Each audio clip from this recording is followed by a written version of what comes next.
வணக்கம் சொந்தங்களே. இன்றைக்கி காலையில் பாப்பாவுக்கு ஸ்கூலு கொண்டு போய் ஸ்கூலில் விட்டேன். திங்கக்கிழமை ஸ்கூலில் விட்டேன். நேற்றுலாம் மழை பெஞ்சதுக்கு கொஞ்சம் வத இருந்துச்சு, கொஞ்சம் சுமாராக இருந்துச்சு, வண்டி போகிற அளவுக்கு இருந்தாலும் சரி கொண்டு போய் விட்டுட்டு ஸ்கூலில் விட்டுட்டு அங்கேருந்து வந்தேன். அங்கே ஒரு கோயில், அந்த கோயிலில் ஒரு 3 கோயில் இருக்குது அந்த வரிசையில். அதில் இது அம்மன் கோயிலில் உட்காந்துருந்தேன். ஏன்னா நாளைக்கு தான் செவ்வாய்க்கிழமை முருகன் கோயிலுக்கு போவேன். அம்மன் கோயிலில் போய் உட்காந்து நான் போனேன்னா இந்த 3 கோயிலில் இருக்கிற பூசாரிங்களுக்கு என்னை நல்லா தெரியும். வாங்க வாங்க அப்படின்னு சொல்லுவாங்க. எவ்வளோ கும்பல் இருந்தாலும் வாங்க அப்படிம்பாங்க. ஒரு நாள் நான் வரலன்னு வச்சுங்க, ஒரு வாரத்தில் எங்கே போன வாரம் வள்ளியேற்றுங்க அப்படிம்பாங்க. அந்த மாதிரி நல்ல பழக்கம். அப்புறம் போனேன். இன்னும் கொஞ்சம் கூட்டம் அவ்வளோவா இல்லை. நல்லா உட்காந்து ஒரு 1/2 மணி நேரம் உட்காந்து நல்லா தியானம் பண்ணேன்.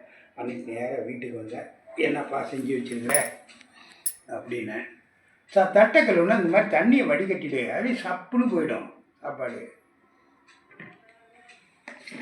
என்ன செஞ்சுக்கிற? ஓம் ஜீம் ஜாம் சும். என்னது கிச்சடியா? கிச்சடிங்க. சேமியா கிச்சடி.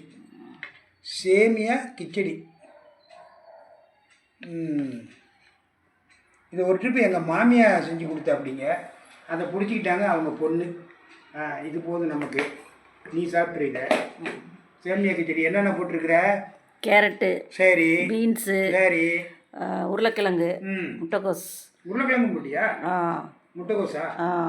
சரி, அதெல்லாம் செய்ய வேண்டியதுதான். ஓ சரி. இதுதாங்க இன்றைக்கி அப்பாவுக்கு. இது எதுவும் ஒரு வாய் முன்னால் சாப்பிட்டு பார்க்குறேன். நிறையா பேர் சொன்னாங்க, அப்பா நீங்கள் சாப்பிட்டு காமிங்கப்பா அப்படின்னு. நீங்கள் சாப்பிட்றேன். நீங்கள் எல்லாம் சாப்பிட்டீங்களோ சாப்பிடலையோ தெரில, அப்பா மட்டும் சாப்பிட்றேன். இந்த சேமியா உப்புமா யாருக்கு பிடிக்கும் அப்படிங்கிறத கமெண்ட்டில் சொல்லுங்கள். சட்னி அரைச்சிருக்கலாம், தேங்காய் சட்னி. ஆனால் கரண்ட் இல்லை, மாச கரண்டுங்க. நல்லா இருக்கு, நல்லா அருமை.